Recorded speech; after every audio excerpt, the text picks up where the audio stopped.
Pemirsa, kebakaran terjadi di kawasan permukiman padat penduduk di Kecamatan Gambir, Jakarta Pusat Minggu pagi. 15 rumah ludes terbakar. Kebakaran terjadi di Jalan Batu Ceper 8, Gang Muzatek, Kecamatan Gambir, Jakarta Pusat sekitar pukul 8 pagi. Kebakaran di kawasan pemukiman padat penduduk ini menghanguskan 15 rumah semi permanen. 16 unit pemadam kebakaran dikerahkan untuk memadamkan api dan mencegah api merembet ke rumah-rumah lainnya. Dari hasil pemeriksaan sementara, kebakaran diduga dipicu oleh hubungan pendek arus listrik.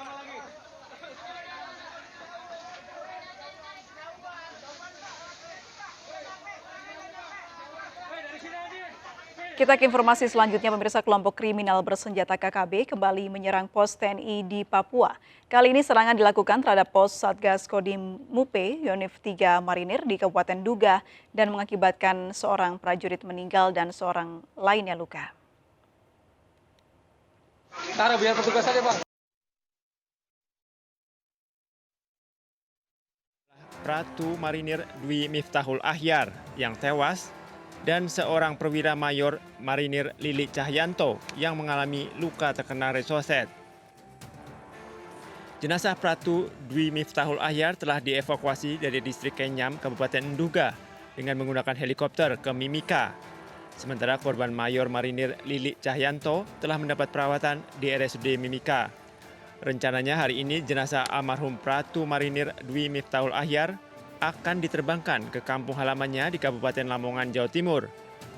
Aparat TNI di wilayah Nduga di lokasi penembakan memperketat penjagaan dan siaga mengantisipasi serangan susulan yang dilakukan kelompok kriminal bersenjata Papua. Pratu Marinir Dwi Miftahul Ahyar merupakan anggota Batalion Tafib 2 Marinir dari Pasmar 2 Korps Marinir.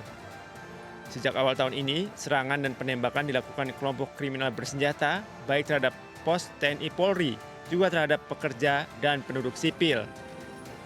Dari Papua, Timika, Nathan Making melaporkan.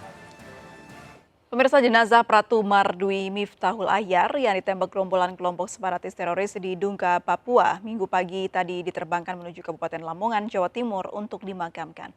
Jenazah Pratu Mardwi Miftahul Ahyar diterbangkan menggunakan pesawat CN-235 milik TNI AU.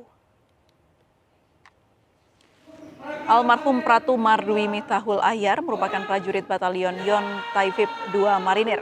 Sebelum diterbangkan, dilakukan upacara pelepasan secara militer di Markas Besar Lanal Timika.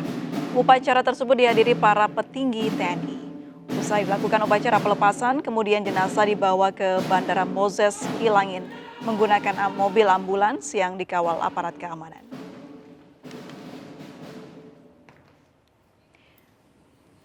Prajurit 1 Marinir Dwi Miftahul Ahyar gugur setelah diserang teroris KKB ke Papua dengan luka tembak di kepala. Jenazah korban tiba di Timika setelah diterbangkan dari Kabupaten Duga, tempat penembakan tersebut terjadi. Selain almarhum, Mayor Marinir Lilik Cahyanto juga terluka di bahu akibat terkena pantulan peluru KKB Papua.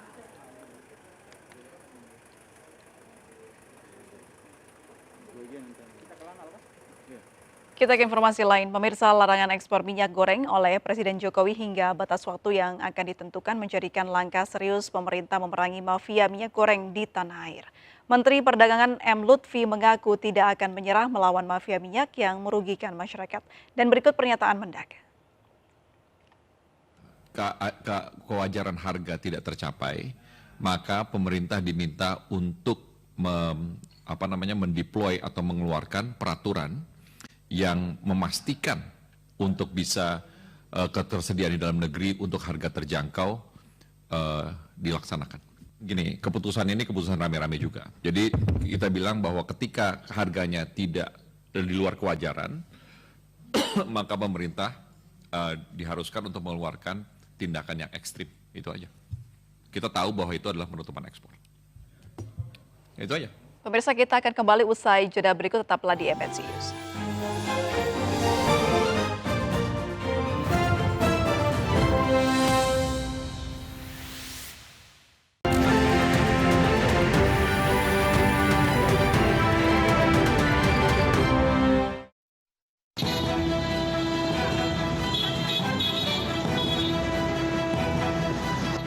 Detik-detik pasca kecelakaan tunggal, sebuah mobil terguling di Jalan Letjen S. Parman, Grogol Petamburan, Jakarta Barat, terekam kamera ponsel warga. Menurut saksi mata, peristiwa tersebut terjadi saat minibus yang dikendari seorang pria melaju dengan kecepatan tinggi saat berbelok memutar arah dari arah Tanjung Duren menuju Tomang, Jakarta Barat. Usai berbelok, pengemudi seketika menabrak pembatas jalan bus Transjakarta hingga terguling. Diduga, sang sopir berkendara dalam kondisi mengantuk. Beruntung mobil tidak menghantam mobil lainnya yang sedang melintas. Kini kasus kecelakaan ditangani Kepolisian Satlantas Jakarta Barat.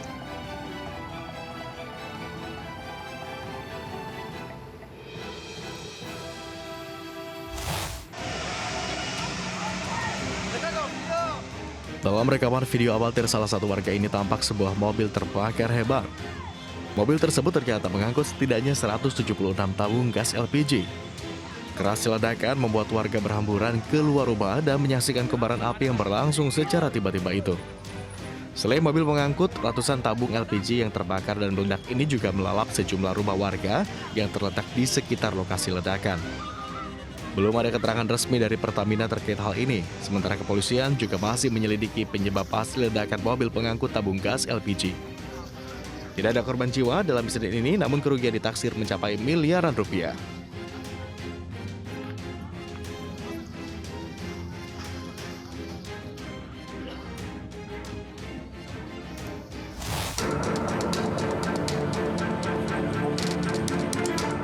Berawal dari laporan warga tentang banyaknya remaja yang berkumpul di pinggir jalan di kawasan Senayan, Jakarta Pusat, tim patroli presisi Polda Metro Jaya dengan cepat mendatangi lokasi.